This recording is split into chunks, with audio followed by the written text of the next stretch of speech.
ఇంకా బీఆర్ఎస్ వాళ్ళు మేము అధికారంలో ఉన్నామనుకుంటున్నారు. ఈ లీడర్లకు ఒక్కొక్కరు నీళ్లు దాయించాలని చెప్పి మీకు విజ్ఞప్తి చేస్తాము. కౌంటర్ ఎవరిస్తలేరు, వాళ్ళు పడగొట్టింది ఏం అడుగుతున్నా. ఇలా చిన్న ఏమనైనా పాంజాబ్ ఇనాగ్రేషన్ కూడా కేటీఆర్ హరీష్ రావు పోతున్నారు.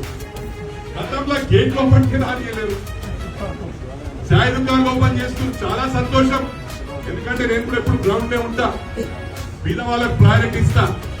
డ్రామాలు ఎందుకు చేస్తున్నారు? 15 నెలలనే సమయం తెలియలేదు. ఉండగట్టు ఇన్సిడెంట్ లా బస్సు పడిపోతే కేసీఆర్ వచ్చిన పాపన పోలే. అదే ఆయన నియోజకవర్గ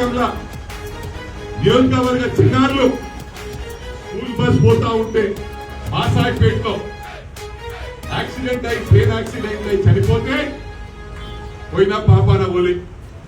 ఇవాళ గౌరవ ముఖ్యమంత్రి రేవంత్ రెడ్డి గురించి, ఉత్తమ్ కుమార్ రెడ్డి గురించి మాట్లాడే నైతిక హక్కు లేదని చెప్పి ఈ సందర్భంగా తెలియదు.